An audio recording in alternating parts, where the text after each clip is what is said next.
Welcome back to another episode of the Formula E Zone podcast, episode 4, and today you are in for an absolute treat. First of all, we're going to be discussing the amazing Hong Kong Prix. Plenty to talk about. We're also going to have a discussion about who's in contention for the title. Plenty of names in the hat there. We'll also sprinkle in a little bit of news and a little bit of gossip and a brand new guest. This should be another thrilling episode of the Formula E Zone podcast. And once again, I'm going to be joined by Jack. Good evening, Jack. Hello, thank you for having me back. Looking forward to it. Good. How have you been over the past couple of weeks? Yeah, very well, busy, but I think we all are these days. Yes, well, that's very true. The season's in full swing now, isn't it? And Tobias, he's decided to leave us today. He's off on his holidays, so hope you're having a nice holiday, Tobias. But instead, we've got a new guest, Chris. Welcome to the Formula E Zone podcast, Chris. Hey, thanks for having me on. So, just for the viewers, might not know who you are, let's just have a little bit of a mini sort of biography if you want. Who are you, Chris? I'm a Formula E journalist. I have been since the start of Season 2. I've been following the championship very closely. It was the first championship I properly reported on after I left school. So it's very much been my entire working life since then. So I report on it and I do podcasts about it as well. I'm a big fan of the championship. Now, I am sorry, I didn't say I was going to do that. I've just sort of sprung that on you. So, you'll find out you'll find out very quickly that, it's just all very sporadic over here. So I'd get used to that very quickly. But today, our focus is going to be on the Hong Kong Prix, round 5 of season 5 of Formula E, the 50th ever race in the championship. And first of all, I want to start, obviously, with qualifying. A few stories coming out of qualifying. Stoffel Vandoorne got his first ever pole position in the series, and actually HWA's first ever points in the series as well. So that's sort of where I want to start. And Jack, I'll start with you. What was sort of the thing you took away from qualifying? Well, obviously, you have to remember it was a sort of a wettish to a dry session. So obviously, Stoffel Vandoorne was in Group 4, so should have had the best of the track. And he took full advantage of it, which was great. But yeah, for me, it was a real indication that HWA, I think, are making steps forward, because at the end of the day, yes, it was drying, but the track sort of didn't change too much from Group 3 to Group 4, so he still needed to pull the lap out of the bag in a sense. So, which he did, which was brilliant and really good for HWA. So I think they're definitely making good steps, and it was good for Stoffel Vandoorne because he's had a tough start to this championship, and obviously life up from F1 wasn't great, and then coming into a tricky start in FE might not have been good for his morale and confidence, but he seems to have bounced back really well, and I think that would have done him the world of good. I don't think the track changed all that much, in all honesty, because you would look at Degrassi, who was in Group 1, and he still made it through to Superpole, and if you were to look at some of the other guys who went out in Group 3, Group 4, they weren't as quick as the HWAs. So I do think that there was inherent pace in those cars, and the Venturi powered cars especially, because we saw 3 of them in Superpole.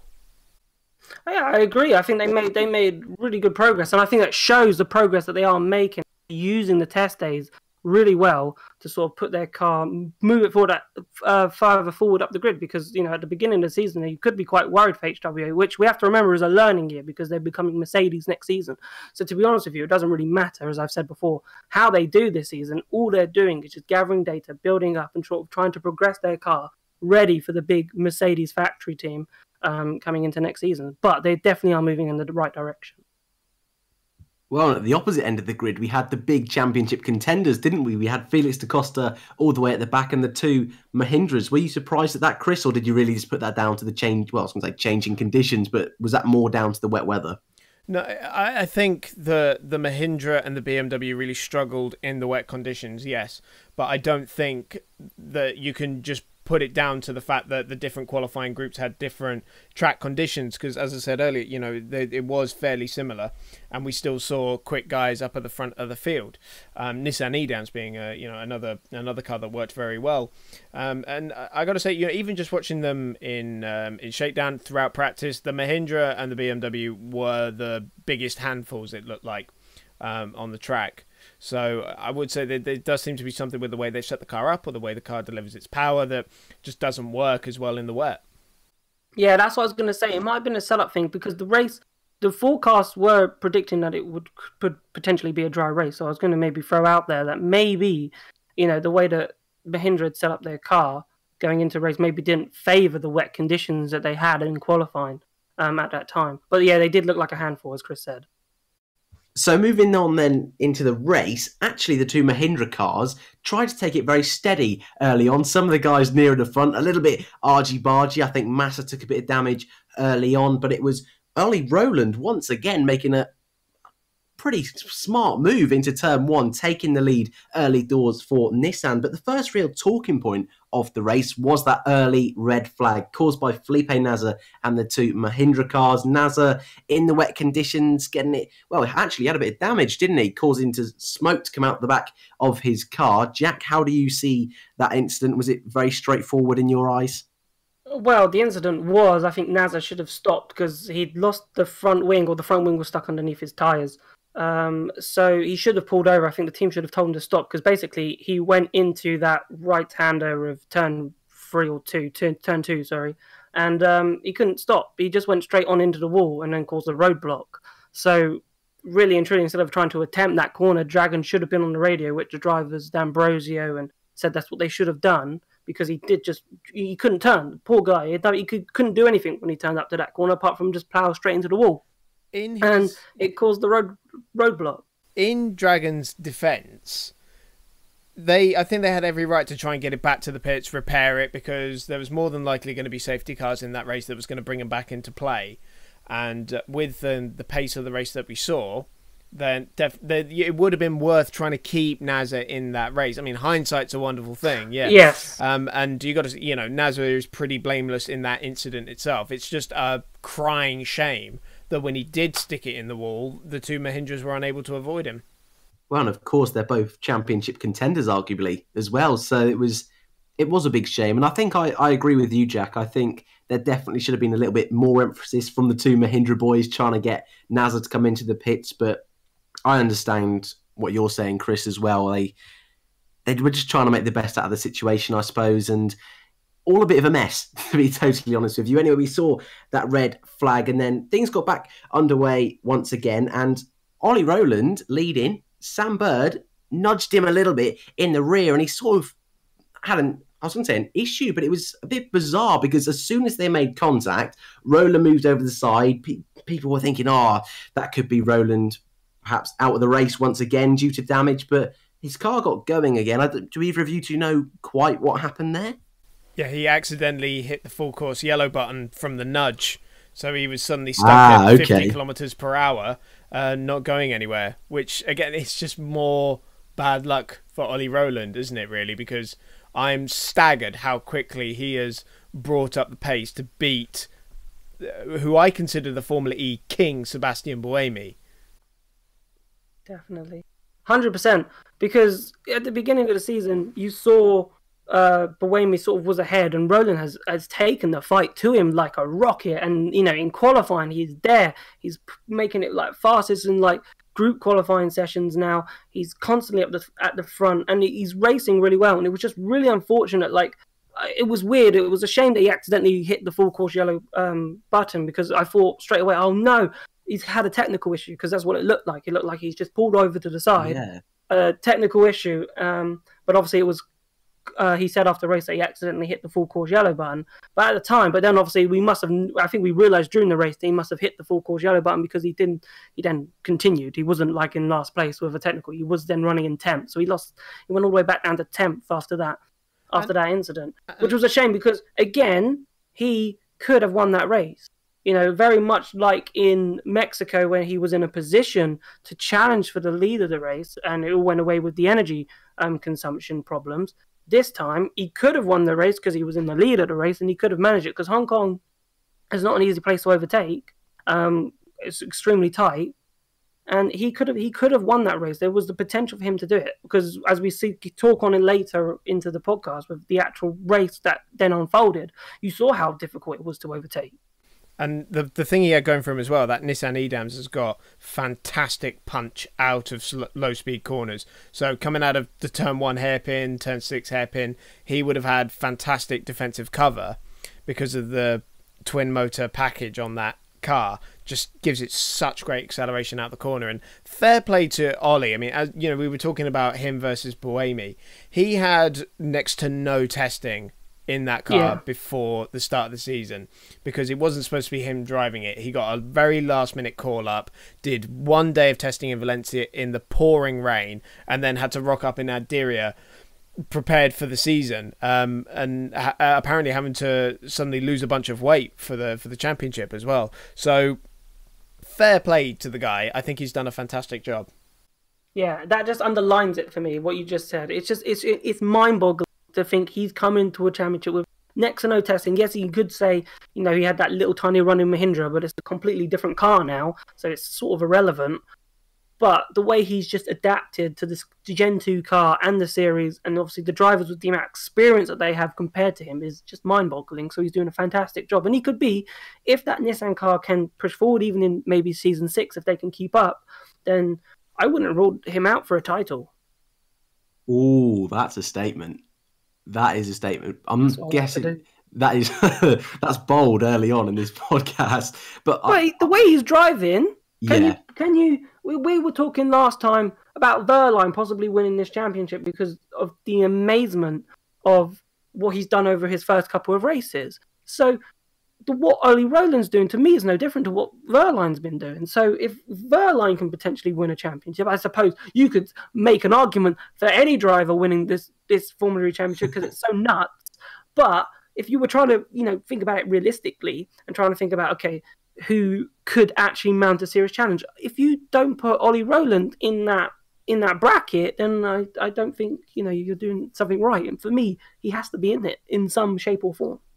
I don't really disagree with you, to be fully honest with you. He's starting to show a bit of consistency as well, isn't he? And I know this is a little bit off topic, but I am chuffed for him that he even got a chance in Formula E. Back in, it was Formula 2, the very first season of Formula 2 when he was up against Leclerc, I was a bit of a fan of Ollie Rowland, and I hoped he'd get a chance in Formula 1. Gutted he didn't. Then, when he had his race for Mahindra, I was thinking, hopefully he could wiggle his way into Formula E somewhere. So when it was announced he was going to replace Albon for this year, I thought, yes, this is going to be great for him. And after the first couple of races, it wasn't looking great, was it? But Nissan have really come into their own now, and arguably, like Techeetah, should have probably had a win by now, definitely have a car to do so, and I expect them to do so by the end of the year, but I am chuffed that he's been able to carry through this form. But then, moving back onto the race, because I think we could talk about Nissan for quite a bit of time, but moving back to the race, Bird was leading, made a mistake, very uncharacteristic for Sam Bird, but I suppose it was changing conditions in the race as the track was drying out a little bit more. Bird went wide and Andre Lotterer took the lead, someone who in Formula E has had a difficult time, not necessarily being in the worst car on the grid, but he's been up against it in terms of his teammate, world champion last season, and this year hasn't had the best of starts to the year. But now, I think you were just saying before the podcast, Jack, you were really impressed with him this particular race, and I'll let you explain it a little bit more. I don't want to take the words out of your mouth, but how do you see him progressing? Well, that's someone else, isn't it? But how do you see him progressing for the rest of the season now? Well, I think Andre Lotterer last season showed that, you know, he started off difficult, as the commentators were saying back in last season. He was basically disqualified from this race, what he was, because he did so many infractions, did so many things wrong, and he's really developed over season 5, and he's carried that over into season 6. And it was a really controlled performance. It was an Andre Lotterer performance, because you have to remember he's 37 years old. We've seen him in so many different championships do what he's done in Formula E, where he's just controlled a race, where he just looks so, you know, entwined with the circuit and smooth, and all the great driving sort of credits that you want to give a driver. And we saw that from Andre. And at the beginning of his Formula E career, we didn't see that, and he's really just come into his own. And yet again, another driver, which if he's in the car, that Techeetah car, for me, is the fastest car on that Formula E grid. But for one reason or another, they aren't showing it. I think they proved that at the beginning of the season. I feel now the gap has definitely decreased their advantage from all the testing days that we've had. But again, Lotterer has the chance, as I was saying with Roland. There's so many drivers you can make an argument that could go on to win a title.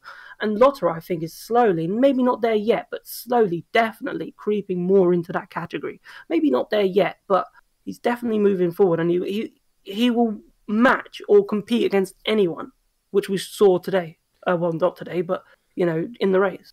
For me, the mistake from Bird was probably one of the most key moments of the race, because it cued a typical Andre Lotterer defensive drive. In that moment, you've got one of Formula E's most robust defenders against one of Formula E's most notorious attackers. And that is just a massive treat for everyone watching, really. And seeing them nose to tail throughout the entire race, and massively pulling away from the rest of the field. I think they were quite lucky that Van Dorn was able to back the pack up a little bit, and it's so hard to overtake around that track. So there was a smaller bit of luck in there, because as Jack said, there are so many guys who can win races. Realistically, there are 6 teams that are regularly capable of fighting for wins, and after the result we saw in Hong Kong, you have to up that to 7 or 8 even, maybe. Yeah. So that's your top 16. So it's like someone's going to come away so disappointed by the end of that. Yeah, it's just that's the thing. You said 16 drivers could potentially win a race, considering the results that we've had so far this season. That's how close this championship is, and that's what we said sort of earlier in the beginning episodes. Whoever wins this season's championship might not be the best or the quickest driver. It might be the most consistent driver. And, that was probably Mahindra's big blow in this race, because they'd been so consistent up until now. And Hong Kong was their first race where they weren't. They'd had their bad luck, they had their misfortune. And all of a sudden, the championship's wide open, they've lost their lead, and it's all switched. I don't think anyone's been too consistent. I think Jerome got really lucky in Mexico, where he ended up 4th. I think. Otherwise, he was looking at the back end of the top 10. But this result has very much put everyone in a position where no one's been consistent through the season. Yeah, definitely. Jev built his ship on being consistent, didn't he? Yes. Yeah. I mean, the only one I'm seeing as being consistent is Mitch Evans, who somehow in a car, which I'm not too sure if you're considering that a race-winning car, but I think he's only 20 points off the championship lead. He's one of the only 2 drivers, I think it is now, to have scored points in every single race. So, like you say, if one of the big boys was as consistent as Evans has been this year, then I think they'd walk it, wouldn't they? But no one has been consistent. And Lotterer, someone who, to be honest, going into this year, I thought was under a bit of pressure in a championship-winning car. I was thinking maybe I know in Formula E it's not quite a number 1 and number 2 driver quite like it is in Formula 1. But I was thinking maybe they would potentially look at a younger replacement if needs be for the end of this year. But I think, I was trying to allude for you to say this, Jack, but you said before the podcast it was almost a coming-of-age race for Andre Lotterer, and I really did believe that, and I do agree with you with that statement. He really did look like he was going to win this race. And I was thinking in my head, that's brilliant for the story that we've got another different race winner from another different team. But then, I hope you two will find me moving on to this, but then we saw the incident, the big incident, the race-defining moment. Sam Bird, like you said, Chris, the most notorious attacker in Formula E, arguably making a mistake. I'll put that in quotation marks, because I want to know what you two think. Do you think it's a mistake on Bird's part or Lotterer's part? Because there's many different ways you can look at this, isn't there? You can either see it as a mistake from either of them, a racing incident, did they deserve a penalty, did they not? But let's start off first with whose fault do you think it was? And I'll start with you, Chris. I'll put you in the deep end first. The only thing you can accuse Andre of in that incident is moving ever so slightly in the braking area in his defence, which is very heavily frowned upon in racing in general. But he had done that consistently, and I think Bird should have expected that. Ultimately, it's Bird locking up and Bird running into the back of a car that gave it a puncture. And I think the penalty, as on the cusp as that incident was, that is about as fine margin as you will see in motorsport, I think. But I think the penalty was justified. For me, I think Formula E, and I think this has been the big talk point that's come out of this race, is how much, hitting and bumping into each other we've seen. Now, going back to your most consistent driver, Mitch Evans, okay, just to give some context, just shunted Jean-Eric Vergne in Mexico. Did he receive a 5-second penalty? Yes, Jean-Eric Vergne was not in a really great position, but no, Mitch Evans did not receive a penalty for that. So, if we're going to talk the consistency battle, then it shouldn't have been a penalty because, we've seen drivers be shunted off and not receive a penalty. I think the fact that, there was a puncher, it was for the lead of the race. I felt like the stewards had to do something. And, in retrospect, I think that it should have been a penalty because we can't have races decided by someone smashing into someone else on purpose or by accident, doesn't matter, okay, and causing that person to retire from the race effectively, okay, and then that person wins the race. That's not right. That's why I agree with the penalty.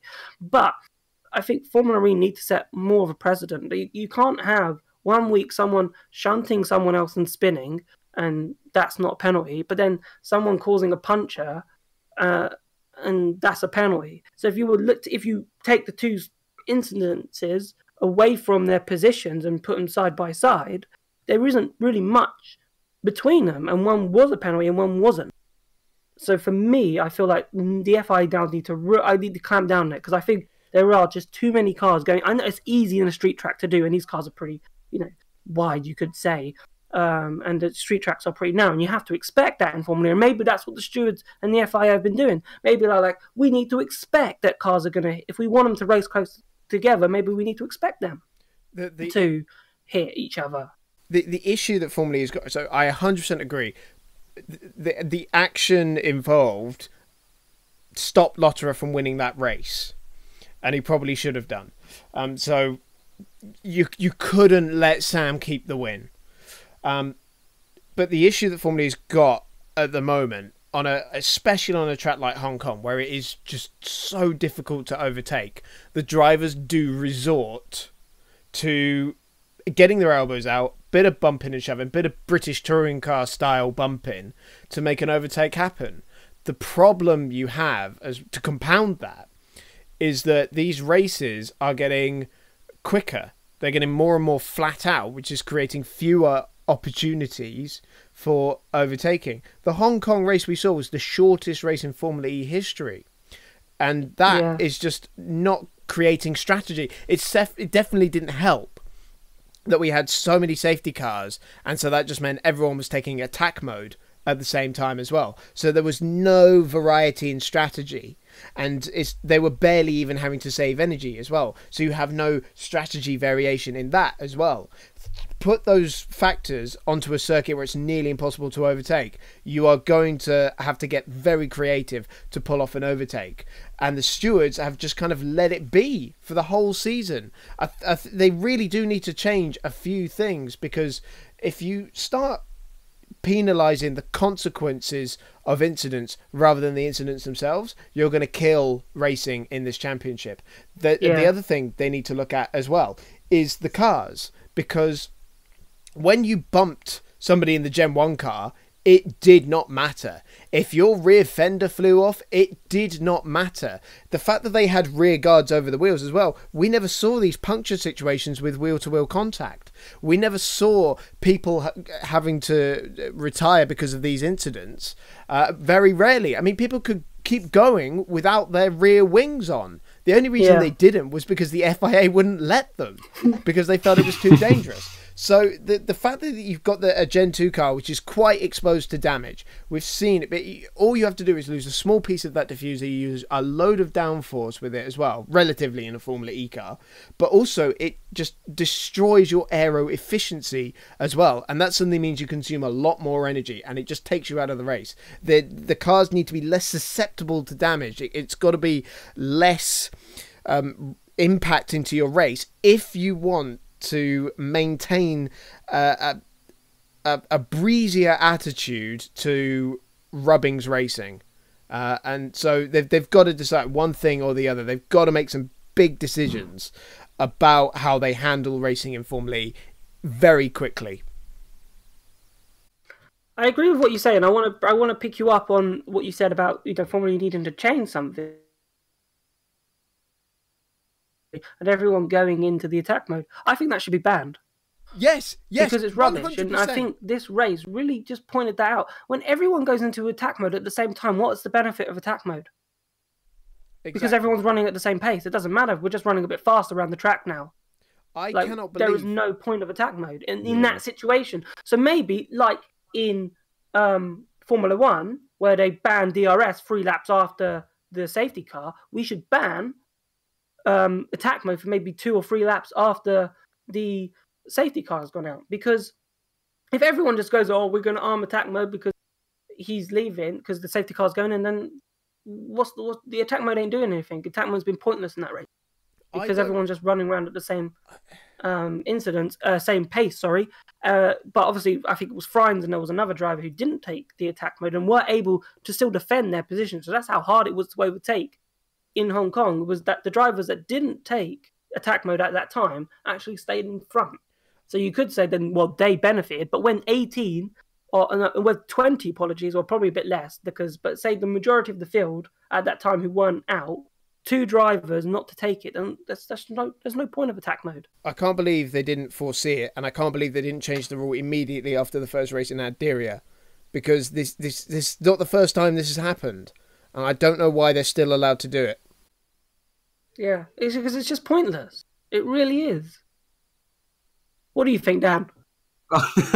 Sorry, I was enjoying listening to you two then. It's strange because I think this is the first real sort of problems we've seen with attack mode so far. I know in the first couple of races it wasn't, I suppose, the effect they wanted it to have straight away, but then when we saw it in Santiago, I thought it worked really, really well. And Mexico, even though it was in a funny place, I thought it worked well there as well. So I'm going to be a little bit, I suppose, nicer to it than you two, because I think at circuits like this where it is difficult to overtake, it's going to be difficult to use anyway. But I also do agree with you two that it's just daft, isn't it? There's no need for it to be done under the safety car, because like you say, if one driver does it, then almost the whole field is like obliged to do it, or else they're going to be at a massive disadvantage. So yeah, it should be changed. And also, I know we spoke in the last podcast about fan boost being a waste of time, really. Oh, I thought you weren't going to mention the fan boost. Sorry, I've got to. Sorry, I'm sorry. Mentioning fan boost, and you've just ruined it. Well, you two don't have to say anything, but it's another one where all the drivers are pretty much out the race before they get to use it. So just, yeah, I think with attack mode, that does need to be looked at for sure. And I will just go quickly back to the penalties, because it was only a couple of races ago in Mexico where everyone was complaining that there were far too many penalties and it was far too complicated. So I think they need to find a middle ground a little bit, because like you said, Jack, the Mitch Evans and Vern incident last time out, also many of the incidents in Santiago that just went completely under the radar, was so much worse than Bird's incident today. And Bird didn't necessarily mean to do it. He locked up. And yes, I do think it was the fair penalty and a fair treatment. But I also find if he didn't get a puncher, I think he would have got away with it. So I think there needs to be a little bit more consistency on the penalty side of things. So I think, it needs to be looked at for sure. Shall we move on then? Can I add something about go on, Chris. Mode real quick? Sorry to disrupt the flow, but you mentioned like the attack mode in Mexico as well. They have been putting it in some silly places. They're so limited to the circuits they've already got. I think what we'll end up seeing, that new circuits will have attack mode integrated into the design, hopefully, because the last 2 tracks we've seen it in, it's not been in a good place at all. I know I've been criticising Formula E a lot on this show, and I would hate anyone listening to me for the first time think that I don't utterly adore Formula E. If any criticism I make of it honestly comes out of love, and it's because it's such a great thing that when you have issues like this, it stops it becoming, in my view, perfection. Well, that's what, and I agree with you, because I think it was also in terms of the attack mode, because obviously we've been praising it, as you said. In some races it's worked really well, but in this one it didn't work well. But it's minor things that the championship needs to just look and just say, okay, that's not working. It's a new thing. Attack mode is a new concept. So I'm surprised. A bit like how Formula One, got rid of that qualifying elimination thing. It's the same thing that they could have done with attack mode. They could have tweaked it and said, okay, right, so it's definitely not working on the safety car. Because if you just want Scalextrics, as the critics call Formula E, then having everyone on the same attack mode at the same time is Scalextrics. It's just everyone running on the same track. That's really hard to overtake. And running at the same pace, on the same line. What? So they need to just take a look and go, okay, this is working, that isn't working. It's a whole new concept of racing for Formula E this season. Okay, so there's always going to be teething problems, and I think basically what we're seeing right now are the teething problems. And like any baby, like we're being as journalists right now reporting on it, is crying and saying, "Hey, you need to fix this. I don't like this, and you need to, put something in my mouth so I feel better." Okay, and that's what Formula E need to do. They say, "Okay, so what can we do to make this look better and make it much a better product?" Because they're on the right lines. They're doing the right things. Attack mode is actually a really good concept. But they need to realize when it's not working and stop the situations where it's not working. Okay, so like under the safety car, by banning it, so it can be used in its way that is intended to be used. I will say it's going to be like DRS in Formula One. The first few years you had to experiment with it, but yeah. I will also say, what is the point in keeping the details? How many times you can use it and how long you can use it for. What is the point in keeping all that a secret to the teams until half an hour before the race, when it's just the same every race? Yeah, it's been the same. This is true. It made me laugh. 4 minutes every race. Yeah, it's unbelievable. Mix it up a bit. So as I said, teething problems, okay? We're just being spoiled babies right now, okay? We're allowed.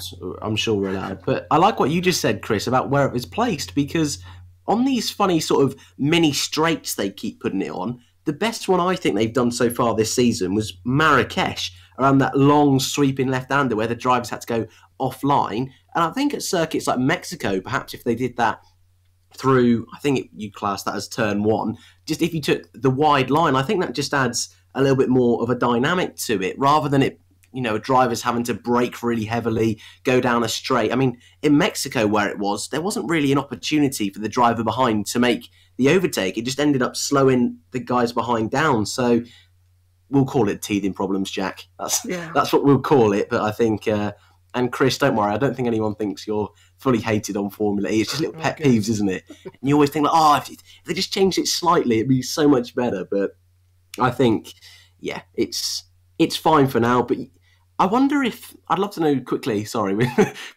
listeners, we're spending a while on this, but I wonder what you two think. Do you think they're hesitant to change it because it's Formula E's baby, attack mode, and it's their sort of brand new thing? Do you think they're hesitant to change it because of that? Do you know what, it was a quote from Alejandro, wasn't it? He said, what's the point in changing anything when you know it works? So they know that, the 2 4-minute activations, we know that works, so let's just keep it like that. We know where attack mode zones work quite well, but they're very limited on a circuit. Like in Mexico, in Hong Kong, there aren't corners like there are in Marrakesh or in Santiago where you can put it, the 2 places where it worked really, really well. So I think, going back to what I said earlier about how they have to now start incorporating attack mode into circuit designs, which hopefully, because apparently Hong Kong is getting a revised layout for next season anyway, so hopefully they're able to tweak that into the design. Yeah, I think you're right in what I said, but I think it's really sort of silly, really, to say that it's working. If it's not broken, don't fix it. We've had 5 races of attack mode.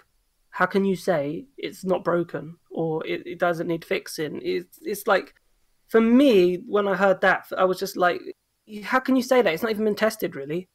How can you call 5 races? Yep, it's perfect. So for me, I'm just like, just take it as it comes, because it was great first couple races. But you can't just say it's great. Problems will come with it, which we're starting to see. So saying that it's great, if there's no problem, don't fix it, is a bit silly. I feel like, just see how it goes this first season. Probably just keep it the same. They probably will keep it the same majority of the season.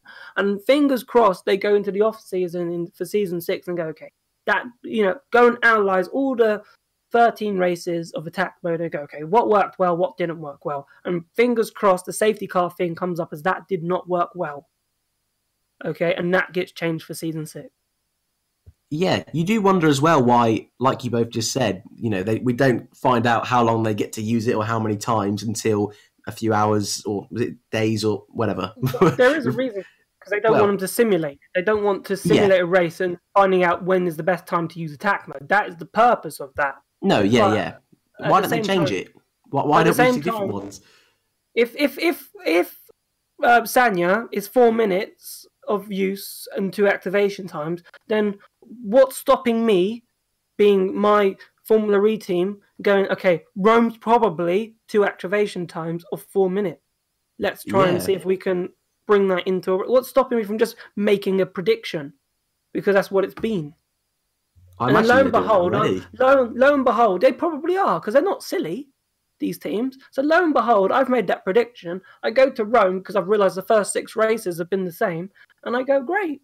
We predicted it. We know exactly when we should use attack mode, barring a safety car. Shall we move on? Shall we? Sorry, everyone. We'll get to the race result now because we're about there now.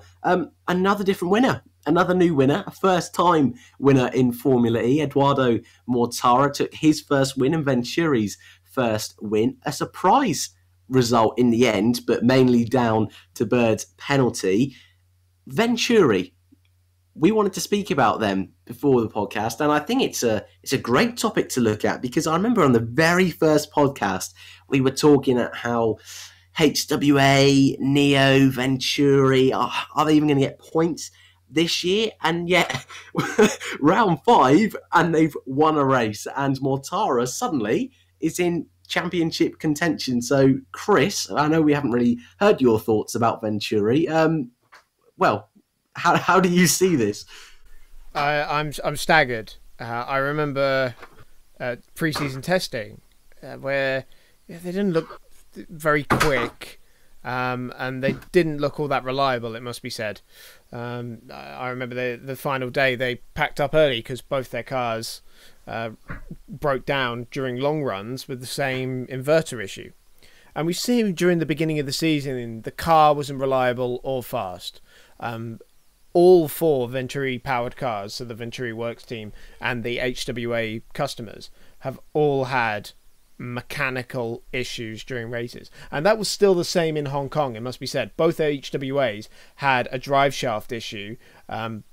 Pafet's luckily was during practice, but Van Dorn's was in the race. That's why he retired. So for them to have turned it around to be not just in a position where they can steal a good result, because... You see Dragon and Neo in a huge race of attrition. They weren't in that same position. So Venturi really stepped it up in that regards, that's why Edo was able to get a 4th in Santiago and to steal a podium in Mexico as well. And why he's been able to steal this win as well. Redemption for his catastrophic error a year ago. It is rather staggering. They've used the test days fantastically, and I'll be honest, it's quite fortunate that in this season we have 3 in-season test days, which we've used up now, because before you had none. Usually, I think it was only about 1. We had 1 in Punta del Este. I think we had 1 in Mexico one season, and that was it. Yeah, and in season 3 and season 4, it was only the Marrakesh rookie test as well. No proper in-season testing. So you've 15 days private testing as a manufacturer, and that was it. But we've seen how crucial those in-season test days can be. Techeetah turned their season around last year because of that Marrakesh rookie test. So you can see how you can go from a trough to a peak so quickly because of a good test day. And Venturi have just been the huge benefactors of that. Yeah, and it's great to see because we were writing them off at the beginning of the year. We were like back market team, probably with Neo and Dragon. They're not going to be, doing anything it was just going to be a tough season. The Venturi powertrain just didn't look very good. They were having, as you said, the drive shaft failures, and you sort of just wrote them off. But all of a sudden, they've just sucker punched everybody, and they're now there. And Eduardo Mortara is just a couple points off the championship lead. Now, who would have said that after Saudi Arabia? That after 5 races, Eduardo Mortara is like 2 points off. It's crazy. So, and credit has to go down to the Venturi team and everyone in Monaco for doing what they've done and to get that car to where it is. And it's making progress. I'm not saying it's a race-winning car. I don't think it's there yet. I think it's better than the Jaguar car. And I think that's saying something.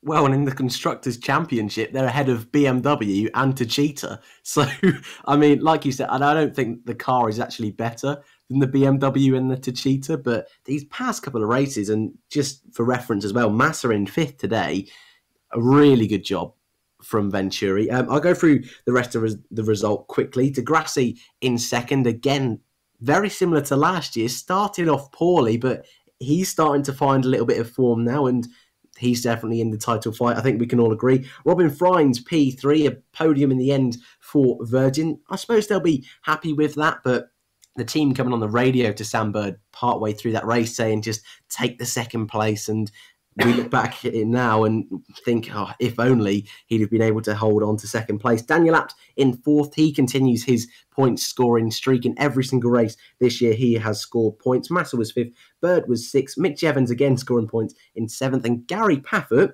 in 8th leads me nicely on to, I just wanted to quickly mention HWA finally scoring points today. Do we all think that's the worst car on the grid? And I just wanted to quickly say as well, do we think next year with Mercedes fully coming on board, they're going to be able to fight? I'll start with you, Chris, again. I'm throwing you into the deep end a lot today, but you're the newbie. I love it. Yes, 100% Mercedes are going to be in the fight. You just know they will. They haven't taken a lackadaisical approach to this whatsoever, and having HWA in as a customer team a year before their entry is just going to be a huge benefit to them. I mean, look at how BMW tying in with Andretti for 2 seasons has helped them out. They've really hit the ground running. So, do I think the HWA is the worst car? No, I think the Dragon is the worst car.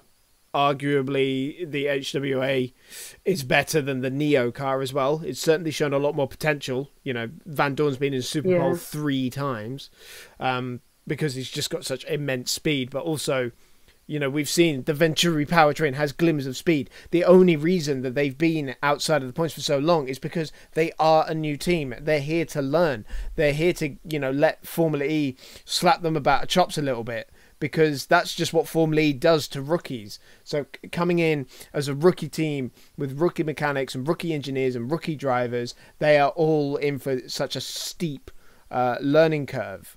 And it's far from over. It just gets steeper and steeper. And yeah, I agree. They still have a way to go. But I was going to say, picking up on your point about the worst cars, I think definitely. Because if you look at Neo's drivers and Turvey and Dillman, they're good drivers, and they've proven themselves in the series as really good drivers. Like Dillman's come in, and when he was at Venturi, he was on the pace straight away. And Turvey's been, he could have won races. He's been a consistent, he had a consistent top 10 or Super Bowl appearance. Can't remember which one it was now, for ages. And they're at the back of the field, and they can't even, as you said, it was a race of attrition. And where were they? Nowhere. And in a race of attrition, that's when the teams like that pick up points, because that's where you want to be. And they're failing to do that. So for me, they're struggling. But HWA, yeah, definitely not the worst team. They've got the potential. But as I said before, it's just a learning year. It doesn't matter. As like Chris said, if they get kicked about, they learn all these little niggles that Formula E throws at them, because it's just a learning year. It doesn't matter. All Mercedes wants is data, finding out, just testing the ground, so they are ready to hit the ground running come season 6. And I reckon, now I think there was always this idea of a Porsche link between Dragon, but I feel like Mercedes coming into the season will probably be quicker than Porsche next season, for sure. That Porsche type, that lasted, what, 1 race?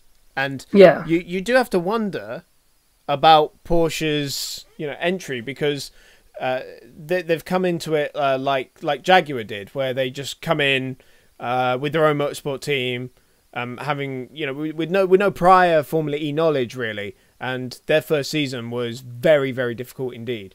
So I think Porsche could be in for a tough one compared to Mercedes, for example. Well, yeah, no, I agree. I think it's going to be a difficult time for Porsche, isn't it?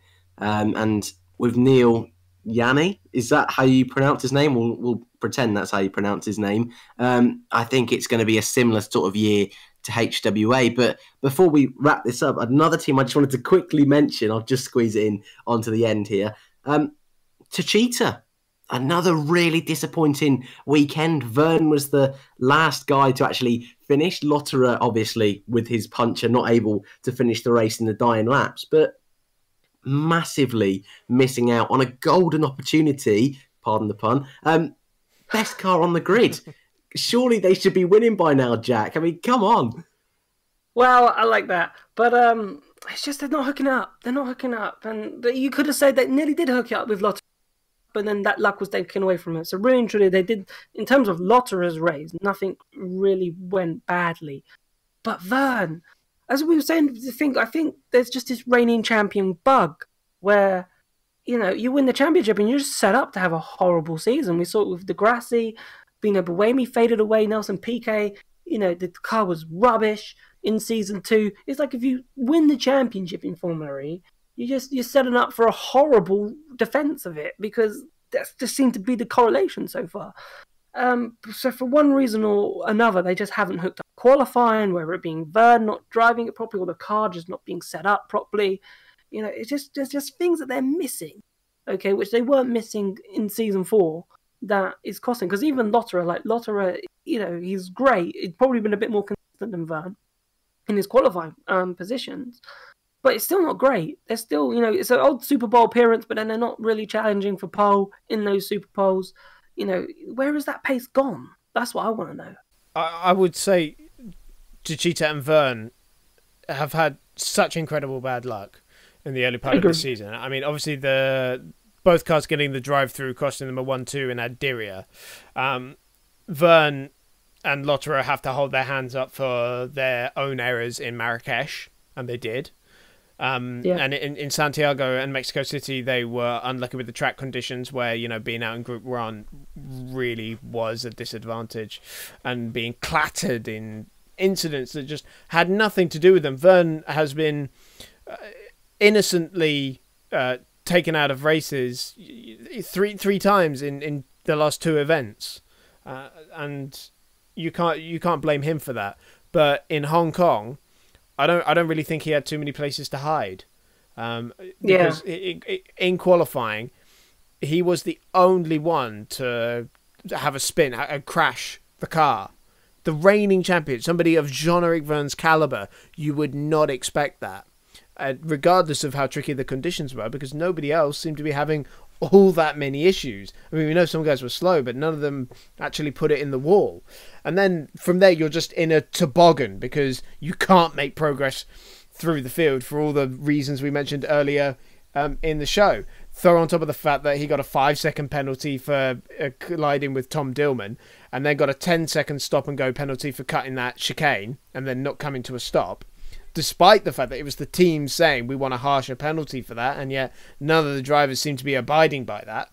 But there are so many issues, and he can't point the finger at too many places for this one. He really does need to I sit agree. Back and think, no, okay, we are fast, I am fast, let's hook up a race. And the effect of just being able to hook up a race and use your speed is incredible in Formula E. That's why we love it. Every week. Do we still think he can retain his title? Is that too far-fetched of a statement? The thing is, I don't think he will. I don't think realistically. I think it's coming to an end for him. But we've seen so much inconsistency between the guys at the head of the field. Like, I mean, Wehrlein's 24 points down, and I still think he's got a shot at the title with the speed he's been showing. Because all you have to do is just hook up the next few races, and that's it. You're suddenly going to be back in. Consistency is everything in this championship, and it's just something that so many people have lacked, because this is the first season of a new generation of Formula E cars. It's going to be like, the first season of Formula E all over again, with incidents and learning the whole new car, and mistakes, penalties, that kind of stuff. That's going to define this championship. Whoever makes the least errors is going to end up winning this championship. Well, just before we go then, we didn't tell you about this either, Chris, but we like to do our little driver of the day at the end of every race, and also an added catch, if you will. We can't pick the same one. So, Jack, I'll let you pick first. I'll let you do the honours, although I do think it's quite difficult to pick a driver of the day this weekend. So, who are you picking? I'm going to go for Andre Lotterer. I'm going to take probably the easy option from this one, because I think his race was faultless. I think he managed from the front fantastically. Yeah, he might have been a bit aggressive, but so what? It's Andre Lotterer. Okay, I thought it was probably one of his better races in Formula E, and you could say he deserved to win it. You could have made a case for him or Bird, but Bird made that mistake and Lotterer didn't. So maybe in that case, maybe Lotterer did deserve it a little bit more than Bird. So Lotterer. Chris, I'll let you go second. I'll go third this week. For me, it's Stoffel Van Dorn. He was sublime in qualifying and was holding up a really great race. And I cannot wait to see what happens when he actually gets a break and gets a roll going, and the car doesn't let him down, and there isn't some weird external circumstance that stops him scoring a good result, which he's had in every single race so far. Yeah. Oh, you've both left me in a difficult position here. I will say Felipe Massa. Damage early on. I wasn't going to say Massa when we started this podcast, but Chris, I think you mentioned just before actually, that he had damage and they were able to fix it during the red flag, and the fact that he's ended up fifth, I know Bird's penalty helped out, but I think this was a really solid drive from Massa today, and I think he needed that. Venturi scoring well, maybe not the podium he's looking for at this point, but I think just that consistency is something that he needs to start bringing if he wants to have a successful Formula E career. But that's your lot for today's episode. We hope you thoroughly enjoyed the show. As always, if you've got any sort of comments, if you're watching on YouTube, you can throw them in the comment section below, or feel free to tweet us over at Formula E Zone. You can also go and check out the website. I would highly recommend you do that for all the latest news in the world of Formula E. Always straight on the ball is Formula E Zone, never misses a trick. But thank you for listening, and we hope to see you next time after the Sanya E Prix.